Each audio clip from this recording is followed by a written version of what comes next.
Je vous remercie d'être là ce soir pour l'étude, y compris ceux qui sont avec nous dans la maison.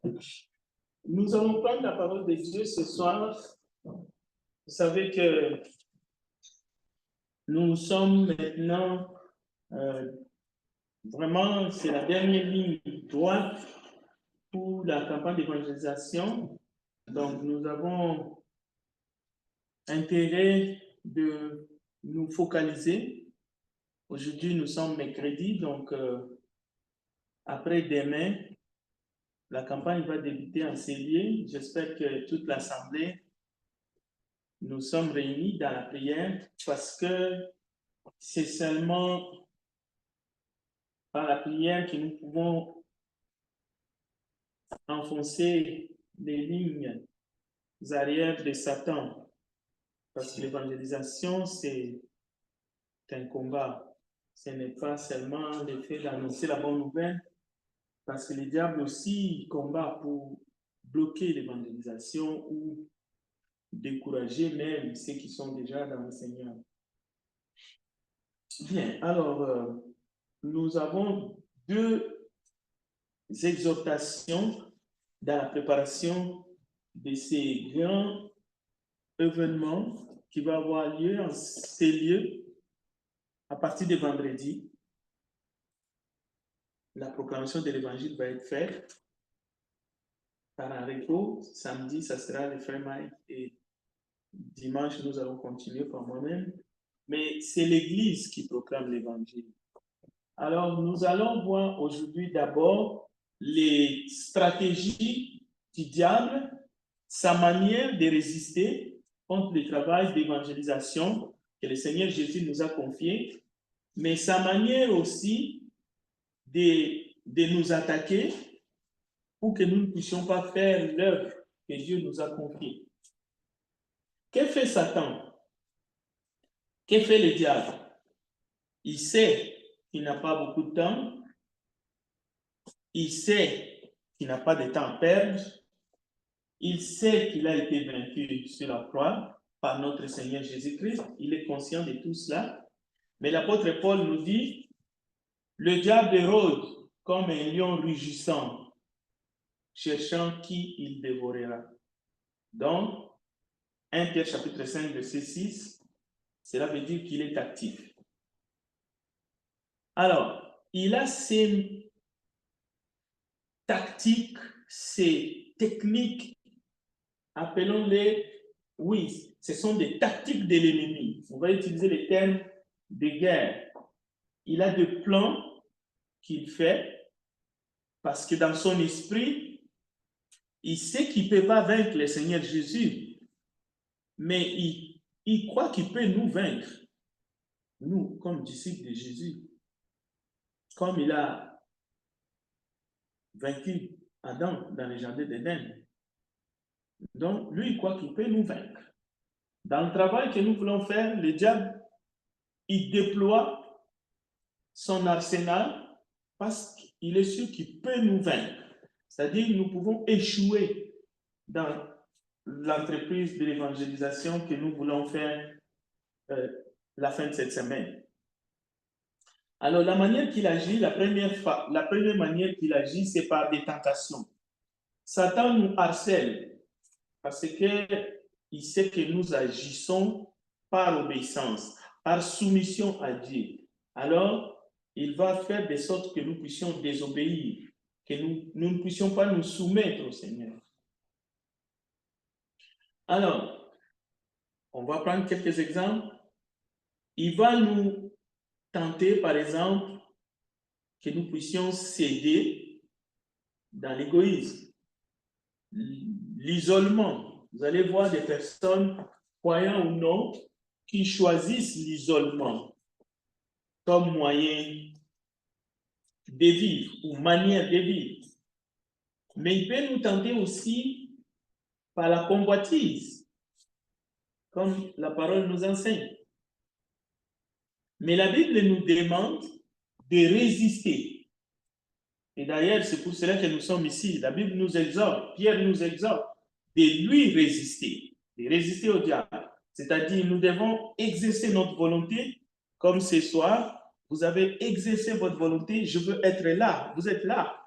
Aujourd'hui, vous êtes là pour édifier les autres et puis pour vous édifier aussi vous-même, pour écouter la parole de Dieu. Donc, il faut s'efforcer, il faut résister au diable, il faut résister contre ces instigations dans notre esprit.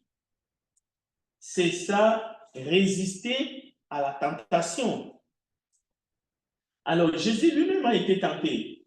Comment est-ce qu'il a pris sa défense? Jésus a utilisé une défense à deux temps. D'abord, il a commandé à Satan de partir, mais ensuite, il a cité les Écritures. Donc, nous pouvons utiliser la même défense. Chaque fois que nous sommes tentés dans notre esprit, nous pouvons utiliser cette défense-là. Dire au diable de nous laisser et qu'il puisse partir, c'est-à-dire le commander. Mais nous pouvons aussi citer les Écritures pour que le diable, parce que c'est la seule chose qui le met en fuite, c'est lorsque nous brandissons des Écritures et nous lui résistons en face. Et Pierre dit, il fuira loin de vous. Donc, ce n'est pas quelque chose qui serait hypothétique. Non, on sait déjà la fin.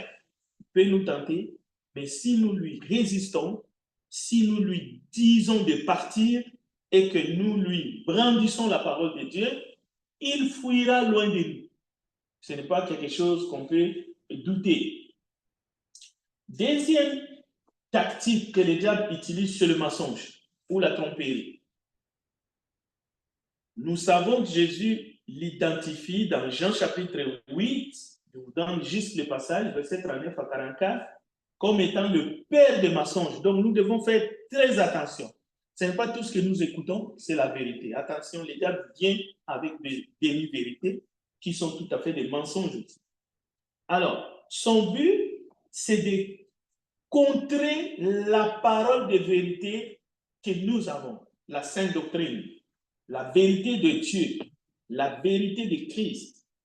Il va essayer de contrefaire cette vérité, il va essayer de tordre la vérité de Dieu, mais nous pouvons compter sur l'Esprit de Dieu, l'Esprit Saint que nous avons reçu, ou nous pouvons compter sur la parole de Dieu qui est la parole de vérité, pour, encore une fois, lui résister, lui citer les Écritures, demeurer dans la vérité, il va aussi fuir loin de nous. Troisième tactique du diable pour s'aimer la zizanie et essayer de nous vaincre. Lorsque nous voulons faire quelque chose pour la gloire de Dieu, comme cette campagne qui est devant nous, il va utiliser la querelle. Vous allez voir dans plusieurs endroits où il y a les enfants de Dieu, ou même où il y a les enfants du monde, c'est très facile que la querelle, la confusion puisse partir au milieu même des enfants de Dieu ou même dans une assemblée. Alors, Satan aime ça. Il aime voir les gens se quereller, que ce soit dans la famille. Il utilise aussi les querelles.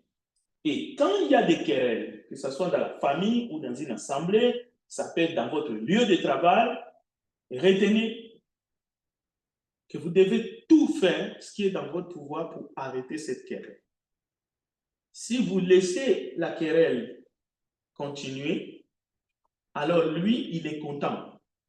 Il va vous vaincre finalement parce qu'il aime voir les gens se disputer, il aime voir les gens s'insulter, et les gens se dire des gros mots, ça, il aime. Donc, si vous laissez la querelle se proliférer ou prendre l'ampleur n'importe où, dans n'importe quelle société, sachez que le diable est content et peu importe la fin, il a réussi son coup. C'est un outil qu'il utilise partout où il y a les humains. Que ce soit les mensonges ou la querelle, nous voulons avoir une campagne d'évangélisation, mais il va mettre des idées dans notre tête, dans notre esprit. Pourquoi lui, pourquoi pas moi, pourquoi ceci, pourquoi cela. Tout cela, c'est pour semer la confusion, la zizanie, afin que nous ne puissions pas arriver justement à un résultat qui va plaire à Dieu. Au lieu de se mettre au travail, nous allons être distraits justement dans ces choses. Et la quatrième chose, le frère Frisnel l'a bien mentionné avant moi, c'est le découragement. Donc, Satan utilise efficacement cet outil qui est le découragement contre les fidèles. Ceux qui se disent enfants de Dieu, quand tous les autres types de tentations ont échoué, peut-être que nous avons résisté, il va venir avec le découragement. Alors, on ne va pas s'attarder, on sait, on voit, beaucoup d'hommes et de femmes sont découragés. Ils sont découragés même d'eux-mêmes. Tout ce qu'ils font, tout ce qu'ils voient, même dans les responsabilités les plus élémentaires, pour ne pas parler seulement des responsabilités spirituelles. Loin de là. Quand quelqu'un est pris par les découragements, ce n'est pas seulement qu'on ne les voit pas dans nos assemblées. Non, c'est quelqu'un qui est découragé dans sa vie tout entière. C'est quelqu'un qui, la vie, ça devient comme... c'est comme s'il portait le monde sur sa tête. Donc, alors, on va plus argumenter comment combattre les découragements. Voici quelques pistes de solutions selon les Écritures. Soyez toujours prêts pour servir, quelles que soient les circonstances. Donc, ayez le cœur serviteur. Soyez persévérants. On ne peut pas combattre les découragements par autre chose. Ce n'est pas par la lecture de la Bible qu'on va combattre les découragements. Non, soyez persévérants dans toute notre entreprise, dans tout ce que nous faisons, y compris dans nos responsabilités spirituelles, que ce soit dans la prière. C'est la prière persévérante qui sera exaucée finalement. Alors, il faut éviter la paresse et la nuit. Souvent, on peut avoir de bons sentiments. On peut même penser, ah, aujourd'hui, je vais prendre quelques marches. Ça va me faire du bien. Mais lorsqu'on est une âme découragée, quand le moment est venu, on ne va pas se lever. On va rester assis, en train de regarder notre télévision, télécommande à la main. On va avoir de bonnes résolutions. C'est dimanche, je vais être au culte. Mais quand on arrive le samedi, on ne va plus se lever le dimanche matin. On ne pourra même pas se réveiller parce qu'on est découragé. L'âme est découragée. Donc, pour combattre les découragements, il faut cultiver la persévérance. Et nous avons besoin de la persévérance pour accomplir l'œuvre de Dieu que nous avons à faire ce week-end. Il faut cultiver les bonnes habitudes spirituelles. Sinon, le diable va nous avoir par les découragements. Mais une autre chose qu'il faut apprendre à faire, et nous le chantons dans les cantiques, compter les bienfaits de Dieu. Parce que lui, Satan, il va venir avec les découragements. Mais si nous voulons lui résister et rester debout, nous devons apprendre chaque fois à compter les bienfaits de Dieu. Dans nos vies, mais aussi dans la vie des autres. Parce que nous avons prié, Dieu a exaucé, c'était une prière en faveur de quelqu'un d'autre. Et si nous comptabilisons, ça va nous booster, ça va nous donner l'envie de rester debout et d'aller de l'avant. Mais si nous oublions facilement ce qu'il a déjà fait pour nous et nous voyons seulement ce que nous voulons qu'il fasse encore, nous allons tomber dans le découragement. Donc, apprenons à compter les bénédictions et les bienfaits de Dieu dans nos vies et dans la vie de ceux qui nous entourent. Par-dessus tout, les Écritures enseignent que nous devons toujours prier et prier sans cesse. C'est pour cela que nous avons commencé à dire que la campagne, la conférence que nous allons avoir ne sera pas un succès si l'Église n'est pas en train de prier déjà. Parce que nous avons un adversaire. Lui, il va contre-attaquer. il va semer les doutes dans le cœur des uns et des autres. Alors nous devons prier, nous devons lui résister et nous devons vaincre. La Bible nous dit, par la foi, nous allons vaincre Satan. Et nous allons proclamer la parole, mais il ne s'agit pas de le vaincre parce que nous proclamons la parole de Dieu, mais nous devons le vaincre dans nos vies. C'est alors que les œuvres de Dieu, les œuvres de l'Esprit, le fruit du Saint-Esprit, nous allons les produire. Les gens vont les voir. Alors, prions pour que les découragements ne s'abattent pas sur l'Assemblée de l'Église du Christ de Montréal et que nous puissions être là justement à partir de vendredi. Alors, prenons 1 Jean chapitre 2. Nous allons lire à partir du verset 12. Nous allons voir la part de jeunes dans le travail de l'évangélisation. 1 Jean chapitre 2, verset 12, nous allons lire d'abord 12 jusqu'à 17 ou 18. Lisons, nous allons rester là et après on va continuer après. Première lettre de Jean chapitre 2, verset 12 à 19. 1 Jean.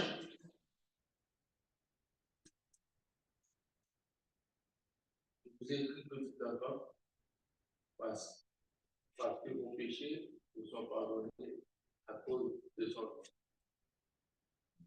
Je vous écris Père, parce que vous avez connu celui qui est dès le commencement. Je vous écris jeunes gens, parce que vous avez vaincu le mal. Je vous ai écrit petits enfants, parce que vous avez connu le Père.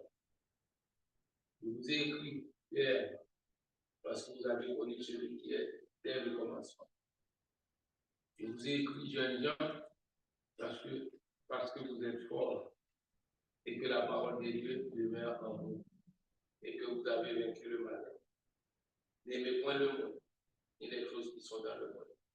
Si quelqu'un aime le monde, l'amour du Père n'est pas dans lui. Car tout ce qui est dans le monde, la convoitise de la chair, la convoitise des yeux et l'orgueil de la vie, ne vient point du Père, mais vient du monde. Et le monde passe et sa convoitise aussi. Mais celui qui fait la volonté de Dieu demeure éternel. Merci, Frère Christian. On va continuer après. Mais je voudrais vraiment attirer votre attention. Ce n'est pas une étude texte que nous allons faire. Je crois que vous avez entendu petits enfants, jeunes gens. On parle aussi des adultes. On parle même des vieillards, plus loin. Donc, c'est une interpellation. Bien. Nous sommes à la veille d'une campagne d'évangélisation. Je me suis dit, ce serait bien que nous réfléchissions ensemble sur la place des jeunes dans le travail d'évangélisation, dans l'Église, dans le corps du Christ. La part, les rapports dans notre monde aujourd'hui. Et même dans toutes les confessions, dans toutes les institutions religieuses, toutes tendances confondues. Quelle est la place des jeunes gens, des jeunes adultes, de la jeunesse? D'abord, pour rendre l'Église plus attrayante, différentes méthodes ont été envisagées. Depuis le 19e siècle, on peut dire, ça fait 2 siècles maintenant, on se pose toujours la question, qu'est-ce qu'il faut faire pour que les jeunes restent dans l'Église, ne quittent pas l'Église, ne fuient pas, pour qu'ils s'intéressent dans leur communauté religieuse respective. Alors, il y a des pistes que beaucoup de penseurs ont cru que c'est là les églises devraient mettre beaucoup d'emphase. La modernisation des services. les jeunes sont dans la nuit parce qu'il y a une forme de routine qui s'est installée. Alors, ça crée la nuit, les jeunes ne se retrouvent plus dans les églises. Alors, il faut moderniser les services. Il faut utiliser la technologie pour diffuser les services, que ce soit en ligne, créer des applications pour des interactions, rendre les choses un peu plus faciles, entrer dans la modernité. Des programmes communautaires, organiser des événements, des activités qui répondent aux besoins et aux intérêts de la communauté locale, en particulier des activités qui vont attirer les jeunes. Il y a la musique, l'art, intégrer des styles musicaux contemporains, encourager l'expression artistique au sein des assemblées.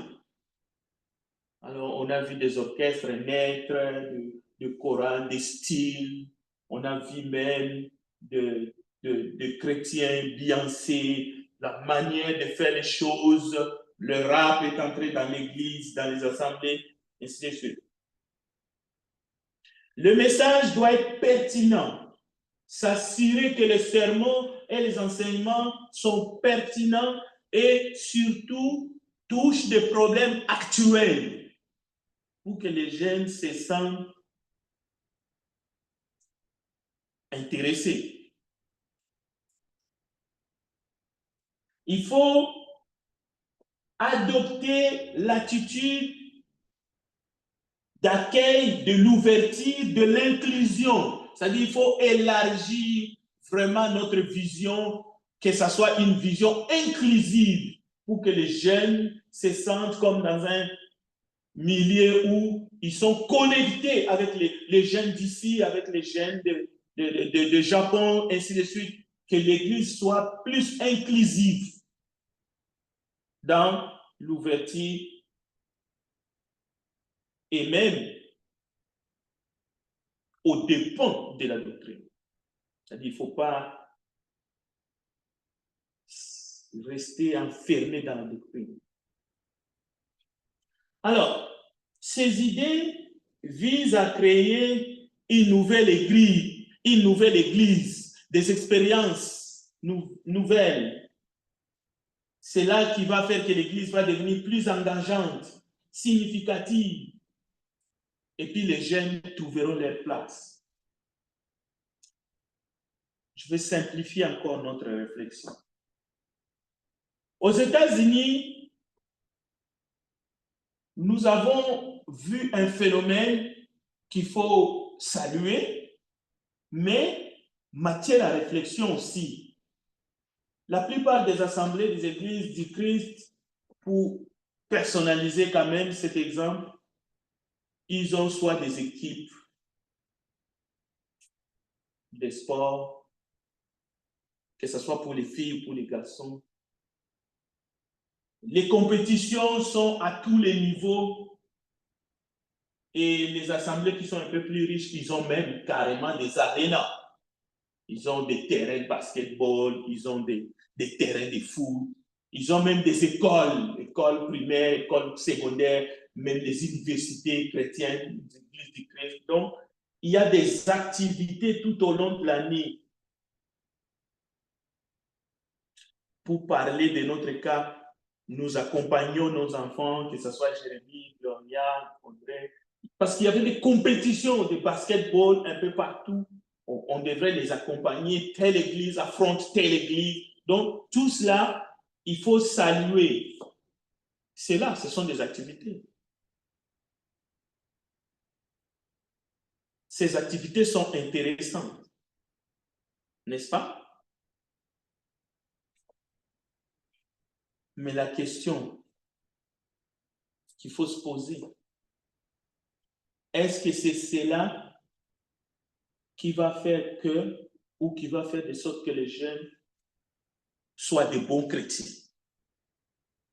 Parce que je peux tout de suite vous dire, poser la question à Jérémie, si toutes ces activités ont fait que ses amis, avec qui il a vécu, il n'y en a pas qui ont quitté l'Église.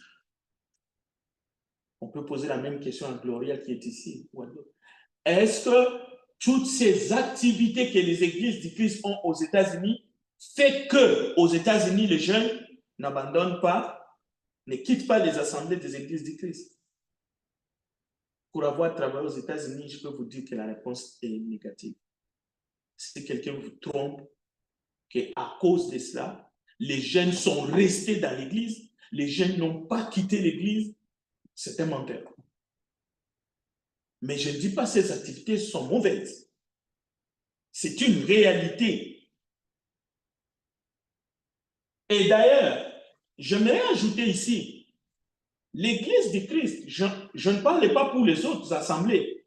L'Église du Christ n'est pas secteur. Non, nous voulons que nos enfants fassent partie des équipes, des grandes équipes du monde, que ce soit dans le soccer, que ce soit dans les NBA, que ce soit, d'ailleurs, les NBA, c'est dans les écoles du monde, dans les universités du monde, et même, il y a des églises du Christ, il y a des enfants qui participent. Donc, le problème n'est pas là. Les enfants, les jeunes dans l'église du Christ peuvent participer dans les concours des Jeux olympiques. Ce n'est pas l'église qui organise ça. Cela veut dire que même si les églises du Christ ont des écoles dites chrétiennes, mais il n'est pas interdit à un parent chrétien d'envoyer son enfant dans l'école publique. Vous savez qu'ici au Canada, nos enfants étudient dans les écoles publiques. Donc, c'est intéressant. Le piège du diable, c'est de faire croire que les activités peuvent faire de sorte que nos enfants deviennent de bons chrétiens ou ne quittent pas l'Église. Ces activités-là, c'est là où réside le piège du diable.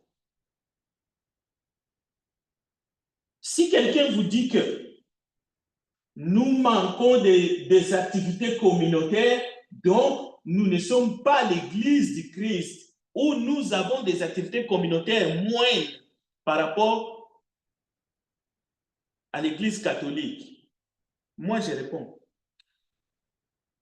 c'est être ignorant. Parce que l'Église catholique, par exemple, ici au Québec, dans quelques années, c'était une institution étatique. Ils avaient le pouvoir. C'est comme à Rome. Le pape, il a double casquette. C'est un chef d'État, mais il est aussi un chef d'une institution religieuse. Mais ici au Québec, l'Église catholique avait le pouvoir. Le fait qu'ils avaient le pouvoir, ils étaient partout dans les écoles, ils étaient partout dans les hôpitaux. Il y a encore un hôpital ici, italien ici. Mais dans les temps avant qu'il y ait séparation des pouvoirs, l'Église catholique avait le pouvoir au Québec.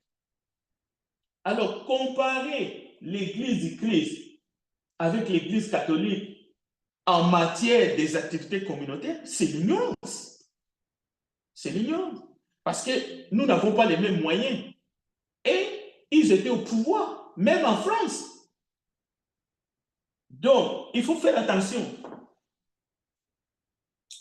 Je vais conclure de cette façon. Nous allons retourner dans 1 Jean chapitre 2, versets 12 à 29. C'est notre texte magistral, même si on ne lit pas tout. Jean s'adresse aux croyants à différents stades de maturité spirituelle.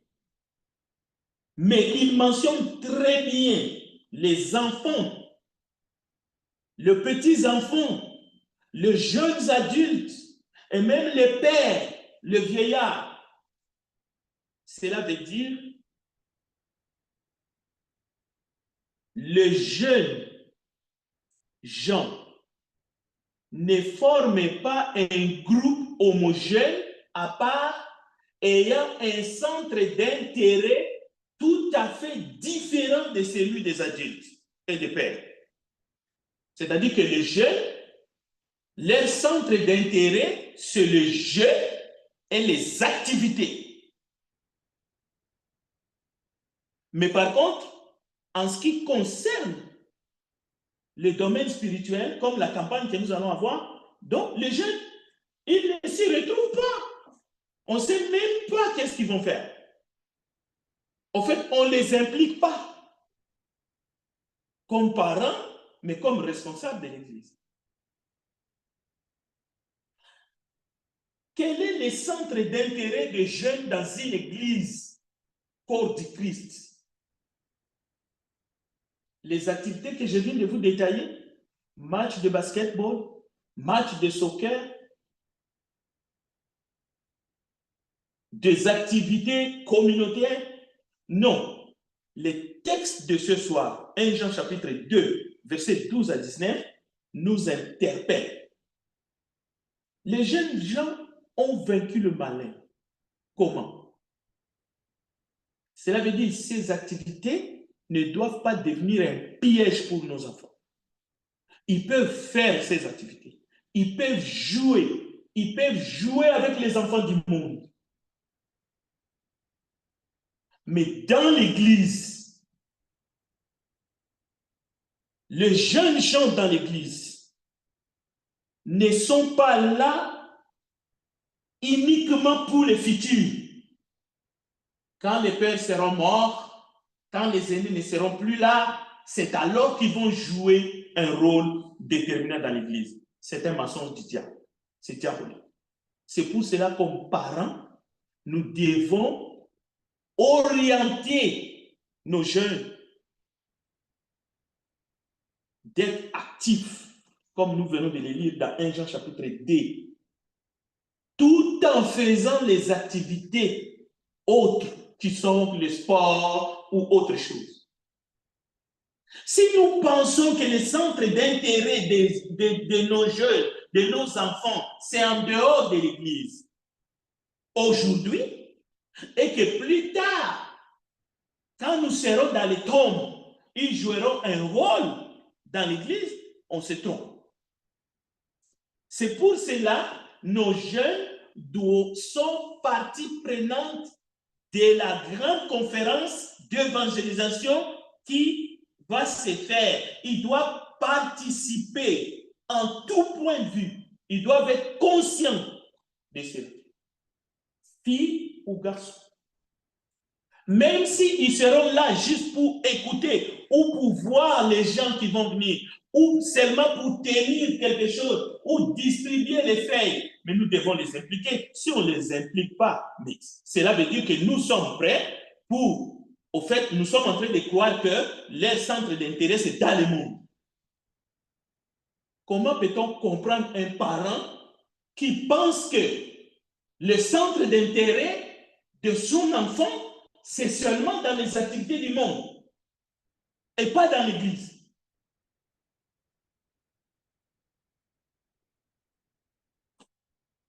Cette manière de voir les choses, c'est contraire à la doctrine. Mais dans la parole de Dieu, les jeunes, y compris les petits-enfants, sont mis au même pied d'égalité que les vieillards et que le père. Nous venons de le lire. Le frère Foutinel vient de le lire. Réalisez ces textes-là, vous allez voir. Même si vous dites que non, c'est jeune dans la foi. Mais le mot jeune n'a pas 10 000 significations. C'est encore bien si c'est jeune dans la foi. Petits-enfants, vous pensez seulement que ces petits-enfants, c'est dans la... Non, écoutez. Tout dépend de la maturité.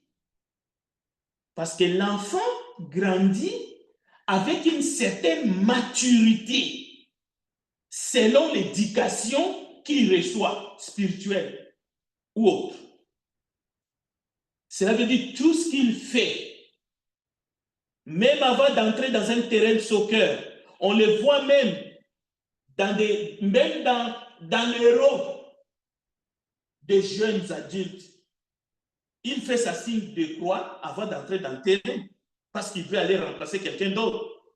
Le match est presque fini, on est à la 85e minute, il reste 5 minutes, il va aller remplacer quelqu'un d'autre, mais il arrive avant d'entrer, il fait sa signe de la croix. Ça veut dire quoi? Ça veut dire qu'il n'y a pas de déconnexion entre ce qu'il veut aller produire sur terrain et sa foi.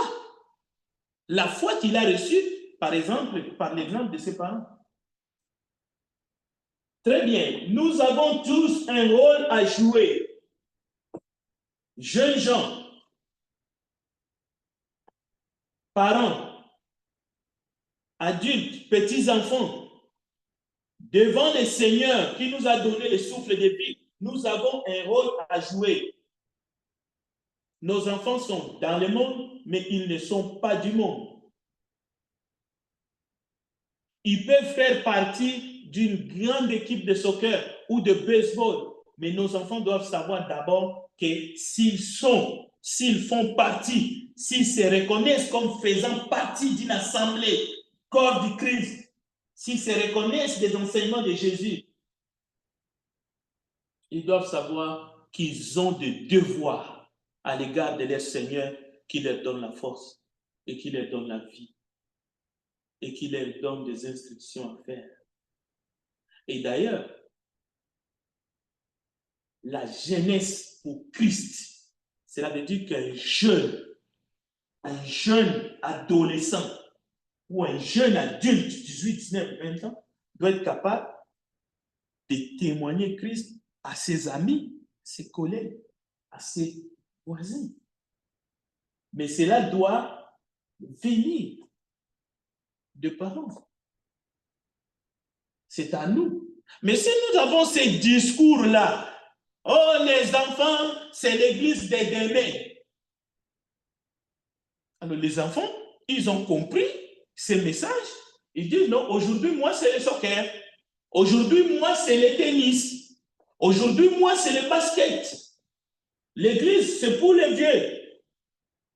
Alors, même si l'église, nous avons des arénas, on peut construire un terrain ou une piscine au-dessus. Ils vont venir, ils vont nager. Ils vont se préparer pour aller aux Jeux olympiques.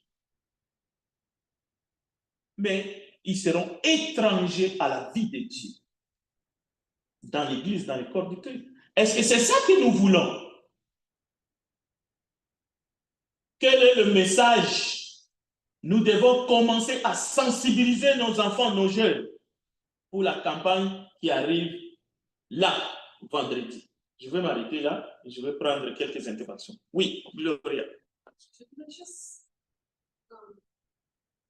poser la question. Pour qu'un jeune puisse développer les compétences nécessaires pour non seulement apporter la parole à un autre, savoir comment vivre en tant que chrétien dans ce monde face à toutes les différents obstacles qu'on a, qui sont de différentes formes que c'était avant, de les réseaux sociaux, tout ça.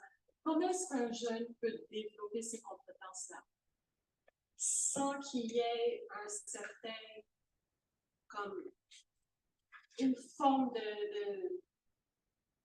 je sais pas, un mécanisme pour le guider, pour les guider? Comment est-ce qu'il peut développer ces compétences? Ben, le premier mécanisme, je crois que dans les textes que nous venons de lire, on peut retourner dans 1 Jean chapitre 2, parce que c'est la lettre du vieillard, l'apôtre Jean. Je vais lire un bout, là où Christine s'est arrêté, pour répondre un peu à ta question. Moi, je vais juste te montrer où se trouve le premier mécanisme. Mais il y a beaucoup de choses qui vont entrer en ligne de compte après. Je ne peux pas faire un jugement. Alors, le verset 20. Écoutez le verset 20.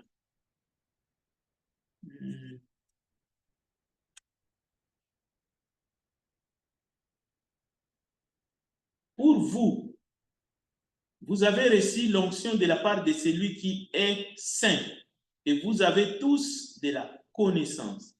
Je vous écris non que vous ne connaissiez pas la vérité, mais parce que vous la connaissez et parce qu'aucun mensonge ne vient de la vérité. Après, qui est menteur, sinon celui qui nie que Jésus-Christ est Jésus est le Christ, celui-là est l'Antichrist qui nie le Père et le Fils. Quiconque nie le Fils n'a pas non plus le Père. Quiconque confesse le Fils a aussi le Père. Alors, si vous continuez, regardez le verset 26.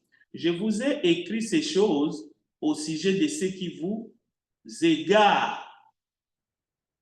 Pour vous, l'onction que vous avez reçue de lui demeure en vous et vous n'avez pas besoin qu'on vous enseigne. Mais comme son onction vous enseigne toutes choses et qu'elle est véritable et qu'elle n'est point un mensonge, demeurez en lui selon les enseignements qu'elle vous a donnés. Et si on continue, et maintenant, petits enfants, demeurez en lui afin que lorsqu'il paraîtra, nous ayons de l'assurance et qu'à son avènement, nous ne soyons pas confus et éloignés de lui. Bon, ce que je voulais dire, dans ce texte, on cite jeunes gens, pères, petits-enfants, et plus loin, toujours dans 1 chapitre 3, on parle même des vieillards. Donc, chaque citation montre les étapes de maturité et de la croissance spirituelle. Alors, les mécanismes ou la base de l'éducation spirituelle, c'est dans la maison, c'est dans la famille. D'abord, je ne dis pas que c'est là que ça commence. Parce que quand vous étiez jeune, c'est qui vous amenait dans les matchs de soccer, dans les matchs de basket? C'est les parents, non? C'est les parents.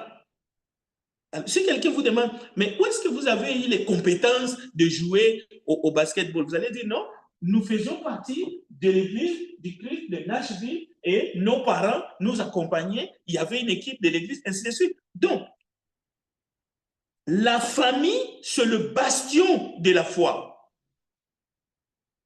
Bien sûr qu'il y a des enfants qui peuvent dire, moi, je suis né, je n'ai pas vu, je ne connais pas mes parents, ou ainsi de suite. Moi, j'ai été élevé dans la rue, ainsi de suite. Là, c'est la grâce de Dieu qui va chercher un enfant qui est né dans la rue. Ici, nous parlons des enfants dans l'église.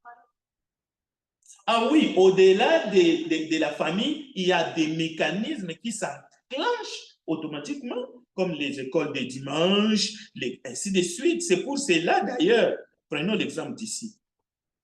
Il y a une activité qui se fait à l'extérieur de l'église, comme la sortie. Mais il y a une école de dimanche qui est tenue par des sœurs.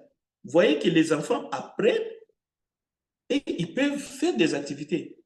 Mais il faut que dans la conscience, est-ce que nos jeunes ici, dans leur conscience, ils savent que l'activité qui va commencer vendredi les concerne? Point d'interrogation. C'est ça. C'est pour ça l'exhortation est pour réveiller, pour rappeler, pour dire aux parents, nous avons un devoir spirituel de dire aux enfants qu'ils ont un rôle à jouer vendredi et dans tous les moments que l'église est réunie, en plus des activités sportives ou récréatives. Est-ce qu'on se comprend? Je suis d'accord qu'il faut que la cellule de maison est la première à éveiller les compétences du côté spirituel. Oui, mais je pense que l'Église a un devoir important auprès de, si on laisse le côté des enfants, de côté auprès des jeunes de l'âge comme 15, 16, 17, 18, 19, 20, parce que c'est là qu'ils développent leurs compétences, leur identité, ils ont besoin d'être guidés dans ça et je trouve que c'est un devoir très important et je pense qu'en tant qu'Église, on pourrait améliorer ce côté-là. Oui, c'est juste mon opinion, mais je pense que tu as raison. Les jeunes ont besoin de savoir. Tu as raison. Quand je vais grandir, je veux être un adulte, je veux être marié, je veux être un travailleur. Comment je peux le faire d'une façon qui va faire plaisir à Dieu? Si on ne me l'explique pas, comment je peux développer ces compétences? Oui, l'idée, je pense que les jeunes, ils pensent toujours qu'ils forment un groupe homogène. Non, je ne dis pas que c'est à part. Comme les jeunes n'ont pas besoin d'avoir dans leur tête qu'ils ont besoin de leurs prédicateurs, c'est une église parallèle. Non. Le travail que l'église fait en amont, il faut seulement que ce travail-là, qui est fait déjà, la parole qui est prêchée dimanche après dimanche, soit relayée par les parents. Mais encore une fois, je ne suis pas en train de mettre la pression sur les parents, parce qu'il ne faut pas oublier que les jeunes, malgré tout ce qu'on peut lui mettre comme cadre, peut briser et passer par-dessus. C'est-à-dire, nous ne sommes pas ici en train de dire qu'il faut formater les jeunes non plus, parce que les jeunes peuvent refuser le cadre qu'on lui met pour essayer d'être un jeune qui plaît à Dieu, qui fait les choses selon la volonté de Dieu. Non, il ne s'agit pas de... Non, ce n'est pas la dictature ou la tyrannie. Mais encore une fois, il faut reconnaître que, en plus que la famille est la bastion, l'Église met un cadre. C'est pour cela que je cite les codines, les classes qui sont déjà faites, ainsi que les activités. C'est un cadre déjà. Oui, je suis d'accord avec toi. On peut faire mieux. L'Église peut faire mieux. Je suis tout à fait d'accord. Mais il y a déjà un cadre qui est là. Mais ici, je ne voudrais pas m'étendre. Je suis en train de parler d'une activité ponctuelle, comme la campagne qui va se faire à partir de vendredi. Il n'est pas encore trop tard pour que les jeunes, qu'on sensibilise les jeunes, comme on est en train de sensibiliser tout le monde. On se sensibilise nous-mêmes aussi comme des pères, comme des adultes. Alors, aujourd'hui, on essaie de sensibiliser les jeunes, on veut le voir impliqué dans la campagne qui se fera vendredi. On veut le voir au premier plan parce que ça sera bénéfique pour eux. C'est une source de bénédiction pour eux. Comme nous pouvons les voir impliqués dans l'activité du 27 juillet. C'est la même chose. C'est juste un rappel. Est-ce qu'il y a d'autres commentaires, même en ligne, ou des questions? Sinon, je vais laisser la place à Bonsoir, Frère Frédéric.